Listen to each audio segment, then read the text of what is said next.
കുറച്ച് നാളുകൾക്ക് മുമ്പ് അണക്കരയിൽ വലിയൊരു മിറക്കലുണ്ട്. അപ്പൻ ധ്യാനിക്കാൻ വന്നു. കുടുംബത്തുള്ള എല്ലാവരും കൂടി അപ്പനെ കൊണ്ടുവന്നു. അപ്പന് കുമ്പസാരം കുർബാനയൊന്നുമില്ല. അപ്പൻ്റെ കാലിന്, വലത് കാലിലൊരു വലിയ മുറിവുണ്ടായിട്ട് അത് കരിയാതെ വർഷങ്ങളോളമായി ഇരിക്കുന്നു.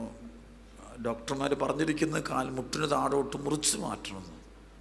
പഴകി ഈ കാലുമായിട്ട് വേദനയോടെയാണ്.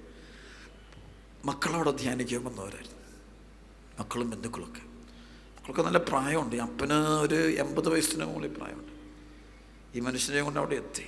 അപ്പം ഞങ്ങൾ പറഞ്ഞു, കുമ്പസാരിക്കുക, കൂദാശ സ്വീകരിക്കും, പാപമോചനത്തിൻ്റെ കൂദാശ സ്വീകരിക്കും. അപ്പം അപ്പനൊന്ന് വചനം കേട്ടുകൊടുന്നപ്പം പരിശുദ്ധ മനെ തൊട്ടപ്പോൾ എന്താ, വചനം സ്വീകരിക്കാൻ തുടങ്ങി, കരയാൻ തുടങ്ങി. 10 പ്രമാണങ്ങൾ കേട്ടിട്ട് വന്ന മുഴുവൻ തെറ്റുകളും ആള് കുമ്പസാരക്കുട്ടി പോയിട്ട് ഏറ്റു പറഞ്ഞു. എല്ലാം ഏറ്റു പറഞ്ഞു, മുഴുവൻ പാപങ്ങളും ഏറ്റു പറഞ്ഞു. സമയമെടുത്തൊരു കുമ്പസാരം നടത്തി. ഈ സമയമെടുത്തൊക്കെ കുമ്പസാരം നടത്തുന്നപ്പോഴറിയോ, ഒരു വചനമെങ്കിലും ഹൃദയത്തിലുണ്ടെങ്കിലേ നീ അനുദപിക്കുള്ളൂ. ഒരു വചനമെങ്കിലും ഉള്ളവനെ കുമ്പസാരിക്കാൻ പറ്റുള്ളൂ. ഒരു വചനം ഉള്ളില്ലാത്തവന് കുമ്പസാരം ഒരു പ്രഹസനമാണ്. പറഞ്ഞ ഹല്ലേലൂയ. ആള് ധ്യാനം കൂടി. ധ്യാനത്തിൻ്റെ അവസാനം പരിശുദ്ധാത്മാവ് ഇങ്ങനെ വെളിപ്പാടുകൾ തന്നുകൊണ്ടുന്ന സമയത്ത്, എനിക്കറിയില്ല ഇങ്ങനെ ഒരു സംഭവം ഉണ്ടെന്ന് പോലും അറിയത്തില്ല. പിന്നീടാണ് ഇതെല്ലാം അറിയുന്നത്. പ്രാർത്ഥിച്ചുകൊണ്ട സമയത്ത് ഈശോ കാണിച്ചു ഒരാളുടെ കാലുകൾ ഇങ്ങനെ സുഖപ്പെടുത്തുന്നതായിട്ട് വെളിപ്പെട്ടു. വിളിച്ചു പറഞ്ഞു. ധ്യാനം കഴിഞ്ഞ് വീട്ടിൽ ചെന്നു. അവർ നോക്കുമ്പോൾ അത്ഭുതം എന്ന് പറയട്ടെ, അപ്പൻ്റെ കരിയാത്ത മുറിവ്, കാലിൻ്റെ മുറിവ് കർത്താവ് പരിപൂർണമായിട്ടും സൗഖ്യപ്പെടുത്തി. കർത്താവ് അനുഗ്രഹിച്ച് രക്ഷപ്പെടുത്തി. വലിയൊരു സാക്ഷിയാണ്, വലിയൊരു സാക്ഷിയാണ്. ഞാൻ കണ്ടിട്ടുണ്ട് ഈ സൗഖ്യങ്ങൾ സംഭവിച്ചിരിക്കുന്ന അവർ ഒരു വചനമെങ്കിലും കേട്ടു.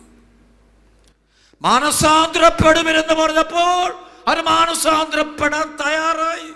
ആ അപ്പൻ തൻ്റെ കഴിഞ്ഞ കാലങ്ങളിൽ വന്നുപോയ പാപങ്ങളെ ഓർത്ത് അനുദപിക്കാൻ തയ്യാറായി, പശ്ചാത്തപിക്കാൻ തയ്യാറായി, 10 കൽപ്പനകൾ വായിക്കാൻ തയ്യാറായി, കുമ്പസാരിക്കാൻ തയ്യാറായി. അപ്പോഴേ ദൈവത്തിനോട് ഒരു വചനമെങ്കിലും നിങ്ങൾ സ്വീകരിച്ചവൽ ഓരോ കൃപയെങ്കിലും നിങ്ങൾക്ക് 100% ഉറപ്പായിട്ട് കിട്ടും. അതിന് യാതൊരു സംശയമില്ല. വിശ്വസിക്കുന്നെങ്കിൽ ഒരു ഹല്ലേലൂയ പറഞ്ഞേ, ശബ്ദമുയർത്തി പറഞ്ഞേ, ഹല്ലേലൂയ പറഞ്ഞേ. യേശുവേ ആരാധന, ഹല്ലേലൂയ. കുറച്ച് വർഷങ്ങൾക്ക് മുമ്പ് ഇതുപോലെ തന്നെ വേറൊരു സംഭവമുണ്ട്. വൈദികൻ ഞങ്ങളുടെ ഒരു ധ്യാനം കൂടുകയായിരുന്നു. ആ ധ്യാനത്തിലെ അച്ഛന് ശരിക്കും ബീഹാറിൽ നിന്ന് വന്നൊരു മിഷണറി അച്ഛനാണ്. വിശുദ്ധനായൊരു വൈദികൻ, it's a very holy priest, നല്ല വിശുദ്ധനാണ്. അച്ഛന് ഇതുപോലെ കാലിന് ഇതുപോലെ മുറിവുണ്ടായിട്ട് കാലിന് 4 വിരലുകൾ മുറിച്ച് കളഞ്ഞു. എൻ്റെ കാൽപാദത്തിൻ്റെ നടുവിൽ അച്ഛൻ പിന്നീട് പറയുന്നുണ്ട്, എന്നോട് നേരിട്ട് പറയാം, ഒരു നാരങ്ങ എടുത്തിട്ടാൽ അതിനകത്ത് കിടക്കും. അത്രയൊരു കുഴി മുറിവാണേ. 3 വർഷം 4 വർഷം ചികിത്സകളൊക്കെ ചെയ്തു. പക്ഷെ എന്നും ഡ്രസ്സ് ചെയ്യും. അപ്പം അച്ഛനിങ്ങനെ അച്ഛൻ്റെ സഹോദരൻ്റെ, ഇളയ സഹോദരൻ്റെ മകളുടെ വിവാഹത്തിനായിട്ട് നാട്ടിൽ വന്നത്.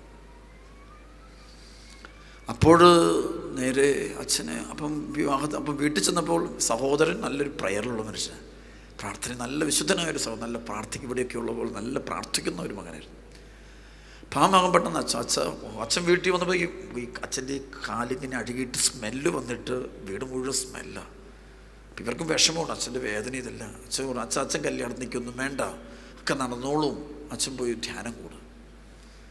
അച്ഛൻ നല്ല വിശുദ്ധനോട്ടോ.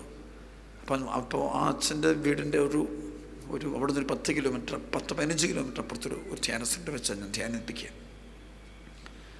അപ്പോൾ ഈ അച്ഛനോട് വന്നു. അപ്പോൾ അച്ഛൻ 2 പേര് പിടിച്ചോണ്ട് വരും. അത് നടക്കത്തില്ല. ഒന്നാമത് ഈ ഷുഗർ രോഗം കൂടി അങ്ങ് മാക്സിമത്തിൽ ഒരു 70 വയസ്സ് 65 വയസ്സ് പ്രായമുണ്ട്.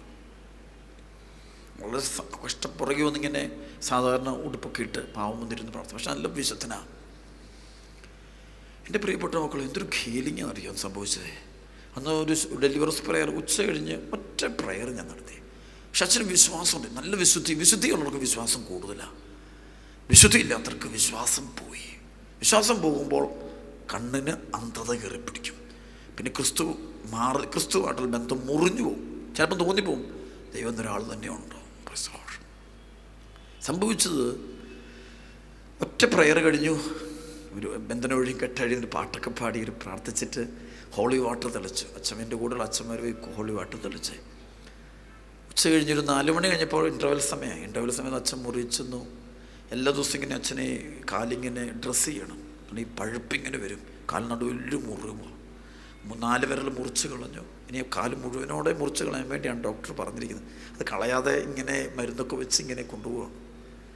സംഭവിച്ചത് പ്രയർ കഴിഞ്ഞു, മുറിച്ചെന്നു ഡ്രസ്സ് ചെയ്യാൻ വേണ്ടി അതിൻ്റെ ക്ലോത്തിങ് മാറ്റുമ്പോൾ കാണുന്നത് ഈ പ്രയറിൻ്റെ സമയത്ത് ഒരു ശക്തി ഇറങ്ങിയതിൻ്റെ ഫലമായി ഈ മുറിവ് പൂർണ്ണമായിട്ടും സൗഖ്യപ്പെട്ട് ഇരിക്കുന്നതായിട്ടാണ് അച്ഛൻ കാണുന്നത്. സാധാരണ നമ്മൾ പരിശുദ്ധാത്മാവിനോട് പറഞ്ഞിട്ടുണ്ട്, ഈ ആളുകളെ ആൾക്കാരെ കയറ്റി സാക്ഷ്യങ്ങൾ പറയിപ്പിക്കേണ്ട, ഇടയിൽ ശുശ്രൂഷയ്ക്ക് ചെയ്യിക്കേണ്ട എന്ന് പറയും. അതങ്ങനെ ഇതൊരു വേറെ ശുശ്രൂഷയാണ്. ഓരോ ശുശ്രൂഷയ്ക്കും ഓരോ നിയമങ്ങളാണ്. പരൂപി എന്നോട് പറഞ്ഞ നിയമം അത് ഞാൻ അന്ന് ഇത്രയും വർഷമായിട്ടും ആരെന്ത് പറഞ്ഞാലും ഒന്നും മാറി ചെയ്യാറില്ല. കാരണം ഞാൻ ഒരാളുടെ വിശ്വസ്തയും അനുസരണം കാണിക്കാൻ ശ്രമിക്കാറുള്ളൂ. അല്ലെങ്കിൽ നമുക്ക് കർത്താവിനെ നഷ്ടപ്പെടും. ആളുകൾ പറയുന്ന കേട്ടുകൊണ്ട് എന്തെങ്കിലും ചെയ്യാൻ പോയാൽ കർത്താവിനെ നഷ്ടപ്പെടും. അഭിഷേകം നഷ്ടപ്പെട്ടു പോകും. സംഭവിച്ച അന്ന് മാത്രം സംഭവം ഉണ്ടായി. ഈ പുറകിൽ ധ്യാനം കഴിഞ്ഞു. 3 ദിവസത്തെ ധ്യാനം, 4 ദിവസത്തെ ധ്യാനം കണ്ടായിരുന്നു. 3-4 ഉള്ളൂ. അപ്പോൾ ഈ ധ്യാനം കഴിഞ്ഞപ്പോൾ അച്ഛനുമായി അഭിഷേകം പുറകിൽ നിന്ന് അച്ഛൻ നടന്നു വരിക. അപ്പോൾ ഇവരിനോട് പറഞ്ഞു, അച്ഛന് സാക്ഷ്യം പറയണമെന്ന് പറഞ്ഞ് ഒന്ന് പറ്റിയില്ലെന്ന് പറഞ്ഞേക്കാൻ പറഞ്ഞു. പ്രസിഡന്റ് കൊടുക്കാറില്ല, അങ്ങനെ ചെയ്യാറില്ലെന്ന് പറഞ്ഞേക്കാൻ പറഞ്ഞു. ഈ അച്ഛൻ സംഭവിച്ചില്ല.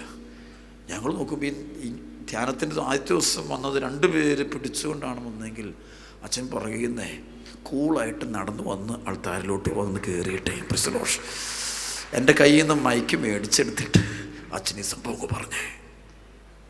അപ്പോൾ എല്ലാവരും കരയാൻ തുടങ്ങി. പബ്ലിക് മുഴുവൻ കരയായിരുന്നു.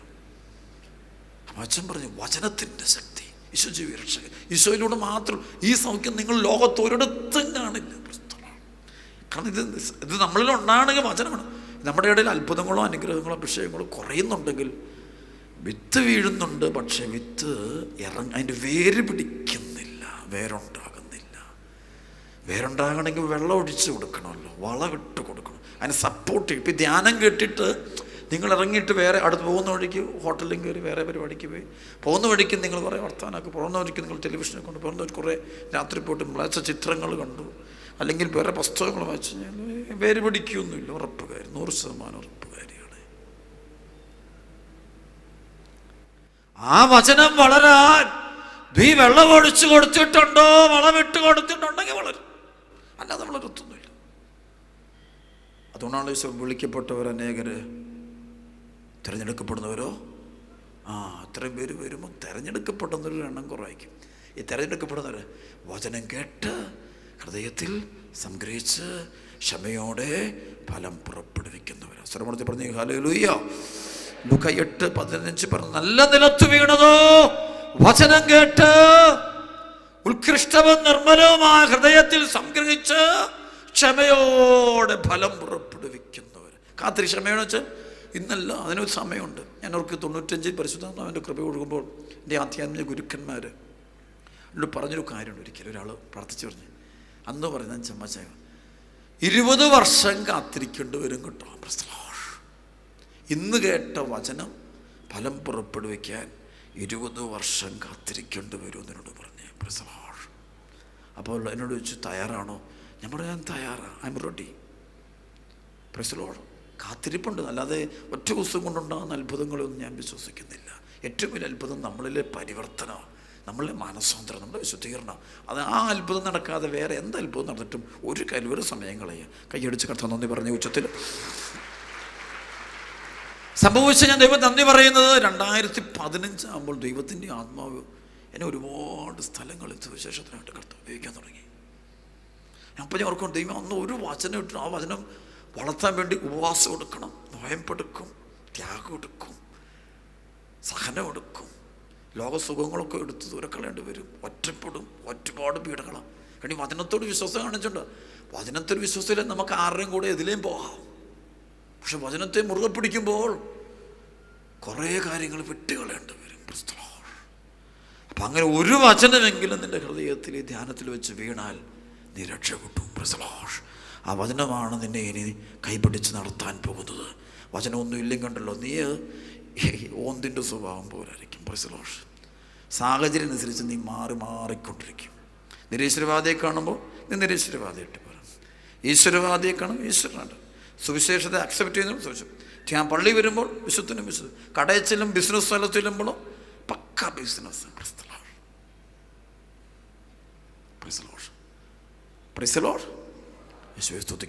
സ്തുതിക്കുന്നു. ഉത്തരവാദിത്വം പറഞ്ഞേ ഹല്ലേലൂയ.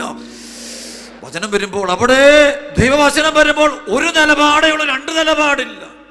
ഒരു വാക്കേ ഉള്ളൂ, ഈശോ മാത്രം, വചനം മാത്രം. അതിനുവേണ്ടി അങ്ങ് പിടിക്കുകയാണ്. ചിലപ്പോൾ ഒറ്റപ്പെടെല്ലാവരും ഇട്ടിച്ചു പോയി. മോശ നോക്കുകയും, മോശ ഇസ്രായേൽ ജനത്തെ ഈജിപ്തിൻ്റെ അടിമത്വത്തിൽ നിന്ന് മോചിപ്പിച്ച് കൊണ്ടുപോകുമ്പോഴേ ആ ചങ്കടലിൻ്റെ മുന്നിൽ ചെല്ലുമ്പോൾ അവസാനം നമുക്കറിയാം, മുന്നിൽ കടൽ നിൽക്കുക, പുറകെ ശത്രുക്കൾ വീണ്ടും വരുന്നുണ്ട്. ഇസ്രായേൽ ജനം ഇങ്ങനെ മോശയ്ക്കെതിരെ അങ്ങ് തിരിഞ്ഞു, മോശേ നീ ഞങ്ങളെ ഇവിടെ കൊണ്ടുവന്നിട്ട് കൊല്ലാനാണോ വന്നിരിക്കുന്നത്, നശിപ്പിക്കാനാണോ, നീ കള്ളത്തരം, നീ മൊത്തം നുണയാ. മോശ ഒറ്റപ്പെടുകയാണ്. വചനത്തെ മുറുകെ പിടിച്ചുകൊണ്ട് ഒറ്റപ്പെട്ടു. പക്ഷെ വചനത്തെ മുറുകെ പിടിക്കുന്നവൻ ഒറ്റപ്പെട്ടാലും പേടിക്കേണ്ട കാര്യമില്ല. വചനത്തെ മുറുകെ പിടിക്കുന്നവനോട് ആ വചനം അവനെ അങ്ങ് മുറുകെ പിടിക്കും. പ്രൈസ്. അവനെ അങ്ങ് കൈപിടിച്ചങ്ങ് നടത്തി മുന്നോട്ട് കൊണ്ടുപോയിരിക്കും. അവനെ അക്കരെ കയറ്റുന്നത് നാട്ടുകാരല്ല, അവനെ അറ്റക്കരെ കയറ്റുന്നത് ദൈവമായിരിക്കും. പ്രൈസ്. അവനെ അപകടങ്ങൾ രക്ഷിക്കുന്ന മനുഷ്യനല്ല, ദൈവം തന്നെ. അത് വചനത്തെ മുറുകെ പിടിക്കുന്നവന് മാത്രമേ ആ അനുഭവം ഉണ്ടാകുകയുള്ളൂ എന്ന് നീ ഓർത്തുകൊള്ളുക. ഈ വചനം ഹൃദയത്തിൽ ആത്മാവിലേക്ക് തരണമെങ്കിൽ ഒന്നാമത് വേണ്ടത് ഞാൻ പറയും, എളിമയെന്ന പുണ്യം വേണം. എളിമയെന്ന് വെച്ചാൽ അർത്ഥം എന്ന് വെച്ചാൽ തല കുനിച്ച് പിടിച്ച് നടക്കുന്നല്ല, ചില ഭവ്യതയോടെ നടക്കും. കണ്ടു കഴിഞ്ഞാൽ എന്തോ ഒരു എളിമയാണ് ചച്ചാ ആ ചേട്ടന്, പ്രശ്നമോ ആ അമ്മച്ചിക്ക് എന്തോ ഒരു എളിമയാണ്. അതൊന്നും എളിമയല്ല. വചനത്തെ വിശ്വസിക്കുന്ന, കണ്ണും പൂട്ടി വിശ്വസിക്കുന്നവന് മാത്രമേ സുവിശേഷം പറയുന്ന എളിമയുള്ളൂ. 2 കൊരിന്ത്യർ 10 1 മുതൽ വായിക്കുകയാണെങ്കിൽ പൗലോസ് പറഞ്ഞൊരു വാക്കുണ്ടേ, അകന്നിരിക്കുമ്പോൾ തൻ്റെ ഇടിയും, അടുത്തിരിക്കുമ്പോൾ വിനീതനുമായ പൗലോസ്. അകന്നിരിക്കുമ്പോൾ തൻ്റെ ഇടി, ഭയങ്കര അഹങ്കാരത്തിൻ്റെ വാക്കുണ്ട്. പൗലോസിലെ ചില വാക്ക് കിട്ടുകഴിഞ്ഞാൽ എന്തൊരു അഹങ്കാരം പറയും. അടുത്തിരിക്കുമ്പോൾ വളരെ ഭവ്യത കാണിക്കും. പക്ഷെ അതൊന്നുമല്ല, ഇതിനപ്പുറത്ത് ദൈവവചനത്തെ കണ്ണും പൂട്ടി അനുസരിക്കുന്നവന് മാത്രമേ എളിമയുള്ളൂ. അല്ലാതെ മുട്ടിമേ നിൽക്കുന്നവനൊന്നും എളിമയുണ്ടാകും നിർബന്ധമൊന്നുമില്ല. ആചാരങ്ങളുടെ ഭാഗമായിട്ട് നമ്മളൊക്കെ മുട്ടിമേ നിൽക്കും, കൈവരിച്ച് പിടിക്കും, കൈകൂപ്പി പിടിക്കും, തലതാത്ത് പിടിക്കും. അത് ഓരോരോ സാഹചര്യം അനുസരിച്ച് ഓരോരുത്തർ. അതൊന്നും അല്ല ബൈബിൾ ഉദ്ദേശിക്കുന്ന എളിമ. ബൈബിൾ ദൈവവചനം, ആ വചനത്തെ അനുസരിക്കുന്നത്, സ്വീകരിക്കുന്നത്, സ്വന്തമാക്കുന്നതാണ് എളിമ. Praise the Lord.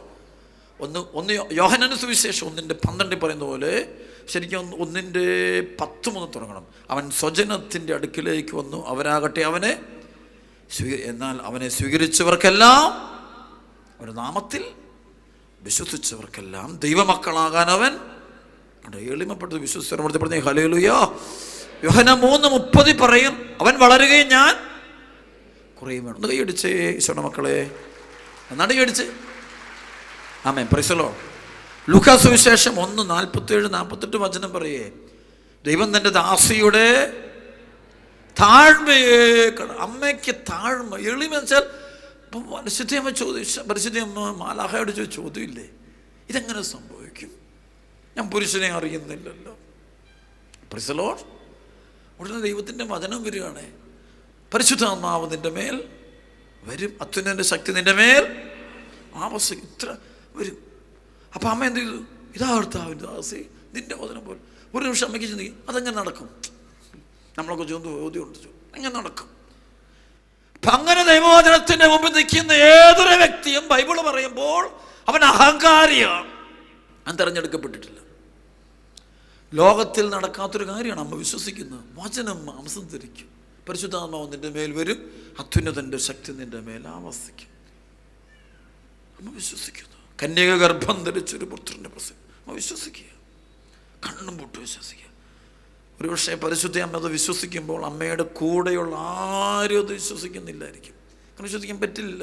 അങ്ങനെ നമ്മുടെയൊക്കെ പ്രശ്നം എന്നാണല്ലോ, ഹ്യൂമൻ ലോജിക്കാണ് ലാസ്റ്റ്. മനുഷ്യൻ്റെ ബുദ്ധി പറയുന്നത് 1 + 1 = 2 or 2 + 2 = 4. ഇതാണ് നമ്മുടെ തീരം. ബ്രെയിൻ അങ്ങനെയാണ് രൂപപ്പെട്ടിരിക്കുന്നത്. പക്ഷേ പരിശുദ്ധ അമ്മയോട് പറയുന്നതിൻ്റെ ബ്രെയിൻ എങ്ങനെയാണ്? 2+2 ഞാൻ പറയും 7. ഒരിക്കലും നമ്മുടെ തലയിൽ വരില്ല. പക്ഷേ അങ്ങനെ ഒരു പ്രവൃത്തി ചെയ്യാൻ ഒരാൾക്കേ സാധിക്കും, ഒരാൾക്ക് മാത്രം. നമ്മുടെ കർത്താവായ യേശുക്രിസ്തുവിന് പരിശുദ്ധാത്മാവിന് പറ്റും. പരിശുദ്ധാത്മാവിന് മാത്രമേ അത് പറ്റുള്ളൂ. കൈയടിച്ച് കർത്താവ് നന്ദി പറഞ്ഞ ഉച്ചത്തിൽ പ്രൈസലോ. ചിലപ്പോഴൊക്കെ ഞാൻ ആളുകൾ ഒത്തിരി തകർന്ന മക്കളോട് ഞാൻ പറയും, നിങ്ങൾ അണക്കരം ധ്യാനം കൂടിക്കുക, ആദ്യ ശനിയാഴ്ച ധ്യാനം കൂടുക, അല്ലെങ്കിൽ ഒരു 9 ശനിയാഴ്ച കൂടുതൽ, 15 ആഴ്ച കൂടുതൽ, ഇത്രയൊന്നും കൂടിക്കുക, അല്ലെങ്കിൽ നിങ്ങളൊരു താമസിച്ച ധ്യാനം കൂടുക, അല്ലെങ്കിൽ കൊണ്ടുവന്ന് പ്രാർത്ഥിക്കട്ടെ. പെട്ടെന്ന് എൻ്റെ അടുത്ത് വരുമ്പോൾ ആളുകൾ, അച്ഛൻ എനിക്ക് കുറേ കാര്യങ്ങൾ അച്ഛനോട് പറയാനുണ്ട്. ഞാൻ പറഞ്ഞ് എനിക്ക് നേരെയില്ല പ്രൈസലോഷ്, നിങ്ങളൊന്ന് മുട്ടുകുത്ത്. അല്ല അച്ഛൻ ഞാൻ മുട്ടുകുത്ത്, ഞങ്ങൾ ദേഷ്യപ്പെട്ടല്ലോ. അപ്പം ചെല്ലോ അത് കേൾക്കാൻ പറ്റത്തില്ല. മനുഷ്യൻ്റെ ആഗ്രഹം എനിക്ക് മനസ്സിലാവുന്നുണ്ട്, ശരിക്കും ഒരു ആവശ്യമുള്ള ശരിയാണ്. പക്ഷേ എനിക്കൊരു ഫെയ്ത്തുണ്ട്. അവരെന്താണോ എന്നോട് പറയാൻ പോകുന്നത് അത് മുഴുവൻ അറിയാവുന്നൊരു ദൈവം നമ്മുടെ രണ്ടുപേരെയും നടുവിൽ നിൽപ്പുണ്ട്. പ്രൈസലോഷ്. അതുകൊണ്ട് ഞാൻ കേട്ടിട്ട് വലിയ കാര്യമൊന്നുമില്ല, കേൾക്കേണ്ടവൻ കേട്ടിട്ടേ കാര്യമുള്ളൂ. എന്നിട്ട് ഞാനും കൈവച്ചിട്ട് യേശുവിൻ്റെ നാമത്തിൽ ബന്ധിക്കുന്നു പറയുമ്പോൾ കർത്താവ് അവിടെ പ്രവർത്തിക്കുന്നത് ഇന്നേ വരെ ഞാൻ കണ്ടിട്ടുള്ളൂ. കർത്താവിൻ്റെ കരം വെളിപ്പെടുന്നത് മാത്രമേ ഞാൻ കണ്ടിട്ടുള്ളൂ. ഒരുപാട് അനുഭവം എനിക്കുണ്ട്. അപ്പം എൻ്റെ മനസ്സിതാണ്, എന്നോട് പാട്ട് ഞാൻ കേട്ടിട്ട കാര്യം. പക്ഷേ എന്നെയും ആ ആളിനെയും കേൾക്കുന്നൊരു ദൈവം നടുവ് നിൽപ്പുണ്ട്. അവൻ പ്രവർത്തിച്ചോളും. അതൊന്ന് വിശ്വസിച്ചാൽ, ഇവരൊന്ന് വിശ്വസിച്ചാൽ മതി. ദൈവം കേട്ടു, ദൈവം ഇടപെട്ടു. ഒരു ഫെയ്ത്ത് നിനക്കുണ്ടാകണം. പരിശുദ്ധമായ ബുദ്ധിക്ക് അതീതമായ ഫെയ്ത്താണത്. ഫെയ്ത്ത് എപ്പോഴും ഇൻ്റലക്റ്റുമായിട്ട് ബന്ധമുണ്ട്. ബുദ്ധിയില്ലാതെ നമുക്കൊരിക്കലും വിശ്വാസം ചിന്തിക്കാൻ പറ്റത്തില്ല. ദൈവം മനുഷ്യന് ബുദ്ധി കൊടുത്തിരിക്കുന്നതും ചിന്തിച്ച് ആലോചിച്ചും ചെയ്യാൻ വേണ്ടി തന്നെയാണ്. ബുദ്ധി കൊണ്ട് തന്നെ ഞാൻ വിശ്വസിക്കണം. പ്രൈസലോഷ്. ബുദ്ധി ഇല്ലാതല്ല വിശ്വസിക്കുന്നു, ബുദ്ധി ഉപയോഗിച്ച് വിശ്വസിക്കുന്നു. പരിശുദ്ധമയ്ക്ക് ബുദ്ധി ഇല്ലാത്തയാളും ബുദ്ധിയുള്ള ആളാണ്. അതുകൊണ്ട് തന്നെ ചോദിക്കുന്നത് ഇതെങ്ങനെ ബുദ്ധിയുള്ളതുകൊണ്ടാണ് ചോദിക്കുന്നത്. പക്ഷേ ദൈവത്തിൻ്റെ വചനം തിരിച്ചു വന്നപ്പോൾ ആ വചനത്തിൻ്റെ മുമ്പിൽ അമ്മ ആമേനല്ലാതെ മറ്റൊന്നും പറയുന്നില്ല. ഈ ഫെയ്ത്തിലൂടെ കൃപ ലഭിക്കുന്നത്. പണ്ട് എൻ്റെ ഒരു ജീവിതം, ഞാൻ ഇടവയിലിരിക്കുമ്പോൾ ഒരു രസകരമായ സംഭവം പലതവണ പറഞ്ഞിട്ടുള്ള സംഭവം, ഭയങ്കര രസകരമായാണ്. ഈ എളിമ എന്താണെന്നും ഈ കൃപ ചില കുഞ്ഞനുഭവങ്ങൾ, നമുക്ക് ചെറിയ വലിയ അനുഭവം, നിങ്ങളെ സംബന്ധിച്ചപ്പോൾ ഞാൻ പറയുമ്പോൾ വലിയ അനുഭവമൊന്നും ആയിരിക്കും, പക്ഷേ എന്നെ സംബന്ധിച്ച് വലിയ അനുഭവം. സംഭവം ഇതാണ്. ഒരു ദിവസം ഞാൻ എൻ്റെ ഇടവപ്പിലിരിക്കുമ്പോൾ വൈകുന്നേരം ഒരു 5 മണി 5:30 ആയപ്പോഴേ ഒരു ഫാമിലി ഞങ്ങളുടെ നാട്ടിലുള്ള, ഞാൻ അണക്കരയ്ക്ക് തൊട്ടടുത്ത് പുറ്റടി എന്ന് പറയുന്നൊരു ഇടവപ്പള്ളിയുണ്ട്, അവിടുത്തെ വികാരിയായിരുന്നു 4 വർഷം. അപ്പോൾ അവിടെ ഇരിക്കുന്ന സമയത്തുണ്ടായൊരു സംഭവമാണ്. ഒരു അക്രൈസ്തവ കുടുംബത്തിൽപ്പെട്ട ആൾക്കാർ എൻ്റെ അടുത്ത് വന്നേ, ഒരു ജീപ്പിനെ വന്നിട്ട് എൻ്റെ പള്ളിമുറ്റത്തുനിന്ന് വണ്ടി നിർത്തി 2 പേര്, അപ്പനും അപ്പൻ്റെ അപ്പനും ഒരു മകനും ഒരു മകളുടെ സഹോദരൻ, 2 സഹോദരങ്ങൾ ഒരുമിച്ച് എൻ്റെ അടുത്ത് കയറി വന്നു. എന്നിട്ട് അതിലെ പ്രായമുള്ള ആളിനോട് പറഞ്ഞ, ഞങ്ങളുടെ മോന് ഉച്ച കഴിഞ്ഞ് അവനെ കാണാതെ പോയി, ക്ലാസ്സിൽ വെച്ച് സ്കൂളിൽ നിന്ന് അവനെ ഒളിച്ചുപോയി. പോയിട്ട് ഞങ്ങൾ ഇവനെ അന്വേഷിച്ചു, ഒരുപാട് സ്ഥലങ്ങൾ അറിയാവുന്നതെല്ലാം അന്വേഷിച്ചിട്ടൊന്നും ഇവനെ കണ്ടുകിട്ടിയിട്ടില്ല. എന്താ പറ്റിയെന്ന് അറിഞ്ഞില്ല. അന്ന് ഉച്ച സമയത്ത് ഞങ്ങൾ പോയതാണ്. ഇവിടെ പറ്റി ഒത്തിരി അന്വേഷിച്ചു, കിട്ടിയില്ല. അപ്പം ഞാൻ ഇതെല്ലാം കേട്ടപ്പോൾ ഞാൻ പ്രാർത്ഥിക്കാം പ്രശ്നം. അപ്പം പറഞ്ഞു, അത് പറയാനല്ല വന്നത്, പിന്നെ എന്ത് പറയാനാണ് വന്നത്? പിന്നെന്താ? അല്ല, അവൻ എപ്പോഴാണ് തിരിച്ചു വരുന്നത് അച്ഛനൊന്ന് പറയാവോ? പ്രിസലോഷ് സാറോടത്ത് പറഞ്ഞേ ഹല്ലേലൂയ. ഞാൻ പറഞ്ഞു, അവൻ വരും, പേടിക്കുന്നുണ്ട്, അവൻ വന്നോളൂ. അല്ല, അച്ഛൻ പറയാം എപ്പോഴാണ് വരുമെന്ന് പറയാം. ഞാൻ വരും എന്നല്ല പറഞ്ഞേ, വരും, എനിക്ക് എന്താ വിഷയം വരാൻ പറഞ്ഞു. പ്രിസലോഷ് അവൻ വന്നോളും, കുഴപ്പമൊന്നുമില്ല. സാറോടത്ത് പറഞ്ഞേ ഹല്ലേലൂയ. പക്ഷെ മനുഷ്യനെങ്ങനെ പറയാം, അച്ഛൻ പറ, അച്ഛൻ പറ, അച്ഛൻ പറ, അച്ഛൻ പറ, എപ്പോഴാ വരും പറ. എൻ്റെ പ്രിസലോഷ് ഇത് പറഞ്ഞു കേട്ട ഇവനെ പിടിച്ച് നമ്മളെന്തോ മാറ്റി വെച്ചിരിക്കുന്നു. പ്രിസലോഷ് അതുപോലെ സംസാരിക്കും, ചിരി വരും നമുക്ക്. അപ്പം ഇങ്ങനെ പറഞ്ഞുകൊണ്ടിരിക്കും. പെട്ടെന്ന് ആത്മാവ് എൻ്റെ ഉള്ളിൽ പറഞ്ഞേ, നീ പറഞ്ഞു, നീ ഒരു സമയം പറ, വിശ്വാസമുള്ളവൻ്റെ നേരെ നോക്കി ഒരു ദൈവത്തിൻ്റെ വചനം ഈശോനാമത്തെ പറഞ്ഞാൽ അത് സംഭവിക്കുക തന്നെ ചെയ്തിരിക്കും. പ്രിസലോഷ് വിശ്വാസമുള്ളവൻ്റെ നേരെ നോക്കി ഒരു വചനം ദൈവനാമത്തെ ഈശോനാമത്തിൽ പറഞ്ഞാൽ അത് സംഭവിക്കും. പ്രിസലോഷ് അബ്രാഹത്തിന് വിശ്വാസമുണ്ടായിരുന്നു. അതുകൊണ്ടാണ് ദൈവദൂതന്മാർ അവിടെ ചെന്നിട്ട് മനുഷ്യബുദ്ധിയിൽ ഒരിക്കലും ഉൾക്കൊള്ളുകയില്ലാത്തൊരു കാര്യം പറയുന്നത്.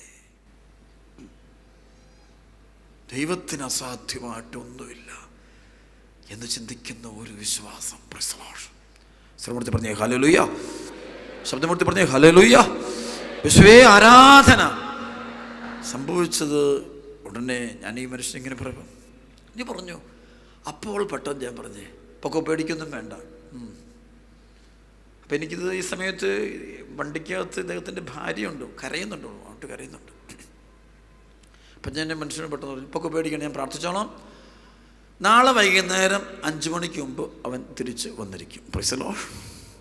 ഞാനങ്ങ് പറയാ പറഞ്ഞ പാടെ ഈ മനുഷ്യൻ പറയാം ഒത്തിരി നന്ദി അച്ചോ. Praise the Lord. കരച്ചിൽ നിന്നു. രണ്ടുപേരും സന്തോഷമായി. രണ്ടുപേരും കൂടെ ഇറങ്ങിപ്പോയിട്ട് ഭാര്യ എടി കരയൊന്നും വേണ്ട, അച്ഛൻ പറഞ്ഞ നാളെ 5 മണിക്ക് മുമ്പ് അവന് കുഴപ്പമൊന്നുമില്ല. Praise the Lord. പ്രശ്നം പെട്ടെന്ന് തീർന്നു. അവരുടെ പ്രശ്നം തീർന്നു, നമ്മുടെ പ്രശ്നം ആരംഭിച്ചു. Praise the Lord. ശ്രമത്തിൽ പറഞ്ഞേ ഹല്ലേലൂയ. ഒന്ന് കൈയടിച്ച് കർത്താവ് നന്ദി പറഞ്ഞ് സ്തുതി. അപ്പം ഇവർ തിരിച്ചിങ്ങനെ എൻ്റെ പള്ളിമുറ്റത്ത് നിന്ന് വണ്ടി എടുത്തുകൊണ്ട് ഇങ്ങനെ പോകുമ്പോൾ എൻ്റെ ദൈവമേ ഞാൻ നോക്കിയത് എന്തൊരു വിശ്വാസം, ഇത് എന്തൊരു വിശ്വാസം. ഇനി നമുക്ക് അന്വേഷിക്കേണ്ട കാര്യമൊന്നുമില്ല. അച്ഛൻ പറഞ്ഞു എല്ലാ പ്രശ്നവും ഒറ്റ അകത്തീരുകയാണ്. ആ ഫെയ്ത്ത് സാധാരണ ക്രിസ്ത്യാനിയല്ല കേട്ടോ. യേശുവേ സ്തുതിക്കുന്നു ക്രിസ്ത്യാനിയല്ലത്. രസമെന്ന് വെച്ചാൽ പിറ്റേ ദിവസം വൈകുന്നേരം ഒരു 6 മണി കഴിഞ്ഞപ്പോൾ 4-5 ജീപ്പ് നിറച്ച് ആൾക്കാർ ഭയങ്കര ബഹളം വെച്ചുകൊണ്ട് എൻ്റെ പള്ളിമുറ്റത്തോട്ട്. Praise the Lord. അപ്പം ഞാനിങ്ങനെ എൻ്റെ ജനലിൽ കൂടെ നോക്കി. Praise the Lord. നോക്കുമ്പോൾ തലേ ദിവസം കൊണ്ട് ജീപ്പ് തന്നെയാണ്. Praise the Lord. എൻ്റെ ദൈവം വല്ല പ്രശ്നം ഉണ്ടാക്കാൻ വേണ്ടിയാണോ വരുന്ന കർത്താവെ ഏറ്റെടുക്കണേ. ഇവരുമുണ്ട്. ഞാൻ നോക്കുമ്പോൾ ഈ വണ്ടിമുറ്റ പോലെ എല്ലാം ഭയങ്കര ബഹളം വെച്ചവർ വന്നിരിക്കുന്നത്. പള്ളിമുറ്റത്തൊരു വണ്ടി വന്ന് നിർത്തി. ഞാൻ നോക്കുമ്പം ജീപ്പിൻ്റെ ഫ്രണ്ടിൽ നിന്ന് ഈ തലേ ദിവസം ഞാൻ കണ്ട മനുഷ്യൻ പുറത്തോട്ടിറങ്ങി. പുള്ളിയുടെ അടുത്ത് തന്നെ ഇവനിരിപ്പുണ്ട്. അവനെ പൊക്കി എടുത്തിങ്ങനെ കൊണ്ടുവന്നു. എടുത്തിട്ട് നേരെ എൻ്റെ മുറിലോട്ട് കയറും. അച്ചോ പറഞ്ഞ സമയത്ത് തന്നെ അവനെ കെട്ടിക്കൊണ്ടു. Praise the Lord. എന്നിട്ട് എന്നോട് പറഞ്ഞ് അച്ഛനൊന്ന് തലയൊക്കെ വെച്ച് കാര്യമായിട്ടൊന്ന് പ്രാർത്ഥിക്കും, ഇനി അവൻ പോകാതിരിക്കാൻ വേണ്ടി ഒന്ന് പ്രാർത്ഥിച്ചേക്കണേ. Praise the Lord. ഇതും പറഞ്ഞിട്ട് ഇവർ തിരിച്ചിങ്ങനെ നടന്നു പോയി. പിന്നെ അതുപോലെ തന്നെ ബഹളം വെച്ച് എല്ലാവരും കൂടെ കാറിക്കോയി പോവുകയാണ്. സാധാരണ മനുഷ്യർ, വേറെ പുവർ പീപ്പിൾ. ശരിക്കും ഞാൻ തിരിഞ്ഞു. ഒരു സത്യത്തിൽ ഞാൻ എത്ര ദൈവജനത്തോട് വർഷങ്ങൾ സുവിശേഷം പ്രസംഗിക്കുന്നു. കർത്താവിൻ്റെ ജീവൻ്റെ വചനം കൊടുക്കും. എത്ര പേര് ഇതുപോലെ ദൈവവചനത്തെ കണ്ണും പൂട്ടി വിശ്വസിക്കുന്നുണ്ട്. ഒരു ശൈശവത്വം ഉണ്ടല്ലേ, ശരിക്കുണ്ടല്ലോ. വിശ്വാസത്തിനകത്തൊരു ശിശുത്വമുണ്ട്. ആണ് ഈശോ പറയുന്നത്, നിങ്ങൾ ആരെ പോലെ ആകണം, പോലെ ആകുന്നില്ലെങ്കിൽ ദൈവരാജ്യത്തിൽ പ്രവേശിക്കില്ല. ശിശുക്കളുടെ സ്വഭാവം എന്താ? കണ്ണുമുട്ടി, ചോദ്യങ്ങളൊന്നുമില്ല, എന്തും കേൾക്കും, എന്തും പറയും. ഫെയ്ത്തിനകത്ത് ആ തലമുണ്ട്. ഈ കൊച്ചു സേപ്പണി ഇതൊക്കെ വിശുദ്ധിയാൻ കാരണം എന്താ? അവൾക്കൊരു ശിശുത്വമുണ്ട്. അൽഫോൻസാമയ്ക്ക് ആ ഒരു നിഷ്കളങ്കമായ ശിശുക്കളെ പോലൊരു മൈൻഡുണ്ട്. നിങ്ങൾ നോക്കി ഏതൊരു വിശുദ്ധ കൃപ നിറഞ്ഞ മക്കൾ നിൽക്കും, അവരെല്ലാം ഹൃദയത്തിലൊരു ശിശുക്കളെ പോലെ ആയിട്ടുണ്ട്. അവരെല്ലാം കണ്ണും പൂട്ടി ദൈവജനത്തെ വിശ്വസിക്കുന്നൊരവസ്ഥ. പലപ്പോഴും ഇത് പാവപ്പെട്ട മക്കൾക്ക് കൂടുതലായിട്ട് കിട്ടും. ദരിദ്രരും പാവപ്പെട്ട, കാരണം സുവിശേഷത്തിൻ്റെ ആരംഭം മുതലാണ് ആട്ടിടയന്മാർ ഈശോയെ കണ്ടു. അപ്പം നമ്മൾ 3 ജ്ഞാനികൾ വന്നില്ല. തീർച്ചയായിട്ടും ജ്ഞാനികൾ, ആ ജ്ഞാനികൾ ശരിക്കും ഒരു ശിശുത്വം ഉണ്ട് അവർക്ക്. അല്ല ഇത്ര അന്വേഷിച്ച് കഷ്ടപ്പെട്ട് ബത്ലഹേമിലേക്ക് വരുമോ? അറിവുള്ളതുകൊണ്ടല്ല ഒരാൾ, പണം കൂടിയത് കൊണ്ടല്ല ഒരാളുടെ ശിശുത്വം നഷ്ടപ്പെടുന്നത്. ശിശുത്വം നഷ്ടപ്പെടുന്നത് അഹങ്കാരം കൊണ്ട്. അവൻ തന്നെ അവൻ്റെ വാതിലടയ്ക്കുന്നു, വിശ്വാസത്തിൻ്റെ വാതിലടയ്ക്കുന്നു.